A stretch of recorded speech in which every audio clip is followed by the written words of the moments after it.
My name is Robin Wood, and I am the founder of the Thriveability Foundation. So the goal of our call tonight is really to explore in a bit more detail the concept of thrivability. What is it?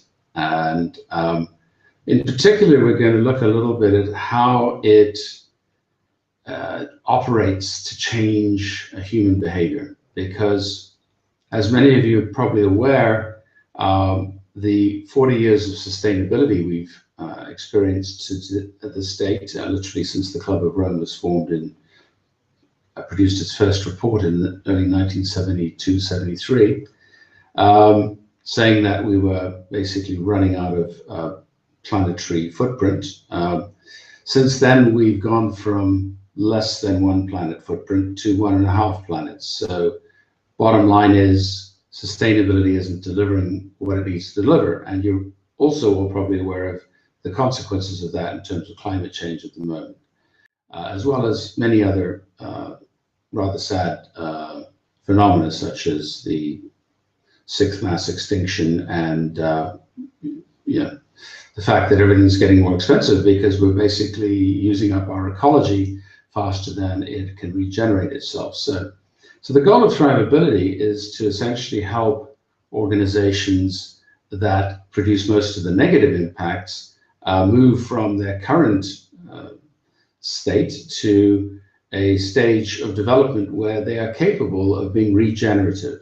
And regeneration is something you can measure quite precisely now. We have a lot of data, and one of the key aspects of Thriveability is that we are working with that data in a very integrated way to go through a process that scales fractally. So you can think of this at an individual level, or for your home, your family, or your community. You could think of this for a small business. You could think of this for a large corporation, a country, or a city, and also for the planet itself. For the time being, there are 6 stages in the Thriveability approach. And the very first stage is a stage of assessing the current situation. And if you're an individual or a household, you probably have some low level of data on your own thriving, and immediate feedback, obviously, in the form of your physical sensations and the reactions of people around you, and a general sense of whether life is going well or not so well, whether you're suffering or struggling or going towards thrival or experiencing a peak moment, for example. And at the same time, while you're thriving or suffering or struggling, your life process, so that of your household, your family, your community, your organization, is actually producing a footprint. In other words, you're using up natural capital, i.e., the biosphere, and the natural capital is measured in many different ways, and we don't have the time to go into that at the moment. But there's a huge amount of data, and we can be very precise about the general footprint of an individual, let's say in a different city or a different country. But when you get to the scale of an organization and you want to understand how much thriving is that organization producing for what level of footprint, it gets a bit more complicated, because you end up with lots of different people with very different perspectives on the world and values, with different priorities, who are not necessarily always going to agree and align on what is most strategic and what should be done right now with the organization's resources to move the organization forward in the direction of sustainability and ultimately thrivability. So we've been talking about this assessment stage. So let me just recap. We have these 3 axes. We're looking at the sociocultural, the organizational, and the sustainability aspects of an organization. And you can scale that down to yourself and your household and up all the way to an industry. And it's very fact-based, data-centric, scientific, essentially, which is what we need, because there's too much uninformed opinion out there and not enough intelligent understanding of what's actually really going on and how it works. So that's our first of the 6 stages. So let's then, what comes out of that assessment? Well, essentially then you look at what is emerging in that picture of the drivers of change for the organization, because the organization's desire to change, just like your desire to change or transform yourself, will be a very complex mix of sensing of things that are right, things that aren't quite working, things that need to be fixed immediately and that are urgent. We all know what that's like in real life, right? When there's a leak in the plumbing or there's a fire in the kitchen. Assuming you come out of that first stage with some kind of idea of what's working, what's not working, where the drivers for change are in the organization, and where they are in their journey, so you can address them at that level of development, not attempt to demand of them a level of development much higher than they actually are capable of reaching. And this is very much like adult and child development, where the intelligent thing to do with other people is to meet them where they're at and not try to assume that they should be thinking and behaving like you, because everybody should be at your level of development, which is a supremely arrogant but unfortunately very common approach to trying to change things, which clearly doesn't work. So that's assessment. Let's talk about the next step. So if you've assessed things and things are working fine and you're moving in the right direction, then what you need to do is just keep on putting more effort in what's working and stop doing what isn't, in a very common sense kind of a way. That's the summary of it.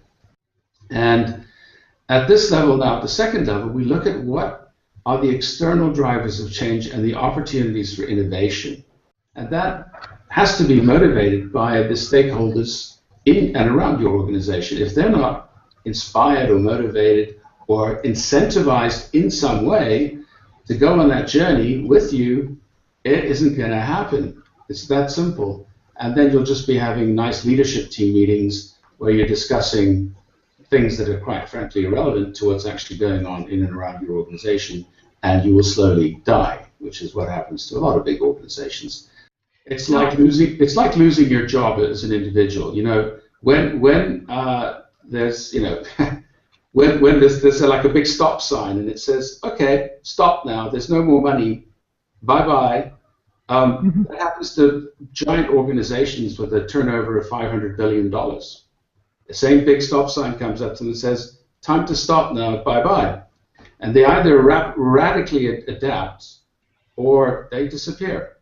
99.9% of all organizations and cultures and ethnic groups and languages that have ever existed are now extinct. But organizations, big ones, think they're immune to that. Yeah, that's their problem. They continue to attract individuals who think something called groupthink, and I know this from many years of experience in and around big organizations, and working with them to try and help them become learning organizations and agile and adaptive, which is extremely difficult. Sadly, I'm a bit of a pessimist, having watched this process and been involved in it, and the sheer stupidity of large organizations is quite stunning. Yes. So with this level of intelligence and complete lack of any scientific education or understanding, it's quite possible for a country to go backwards very rapidly. I saw that happening in South Africa, sadly. And it still hasn't recovered from what was inflicted upon it during the years of apartheid by some very stupid politicians with very fundamentalist perspectives. Despite the nobility of one giant soul called Nelson Mandela, sadly, you need a couple of thousand of Nelson Mandelas to really turn that situation around. And we just have a shortage at the moment of integral leaders on the planet, Thriveability leaders, and I'm looking at the Leader's Guide to Thriveability, which we're... But I wanted to ask you, isn't it more important that we do education so that there are more people who will be able and who are also willing to take over leadership? I mean, we have many people who have understood that there is a problem, but you are making my next point. Now, coming on to that third point, with all that information and learning you've done, you then have to learn it to understand how you can develop the leadership potential and the innovation pathways and connect them together so that people are working on things that matter, that will make a big difference, that will make the organization and its stakeholders more thrivable over time, reducing their footprint, and creating a bright future. And leadership development is absolutely central to this. And we were just surveying the whole global situation of integral and integral leadership and what we're calling Thriveability leadership, because that connects integral leadership into the real challenge of our time.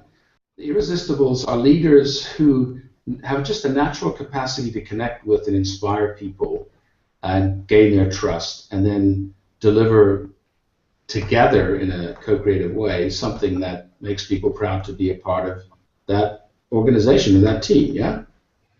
And as you've probably experienced in your own life, there are not that many of them. There are lots of idiot Dilbert bosses, yeah? Dilberts are everywhere, and Dilbert bosses, well. But the inspirational leaders, not so many of them.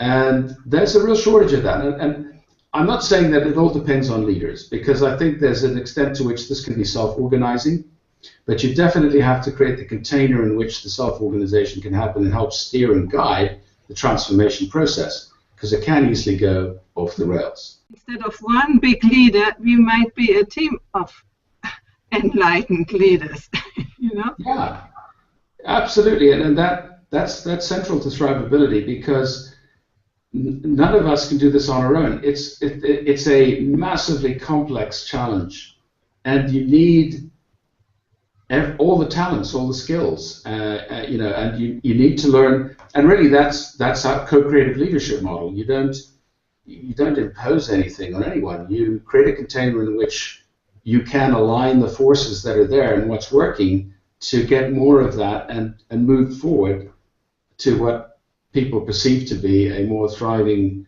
outcome. Not just, well, we could do that, but this sounds exciting. This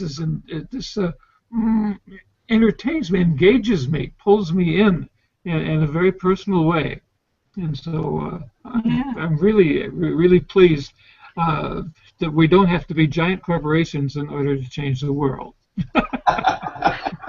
Well, at the end of the day, the giant corporations are made up of people just like you and me, sure, and other people on this call. And we buy stuff from them, yeah? And we can stop buying stuff if we don't think it's the right stuff. And that can happen extremely quickly.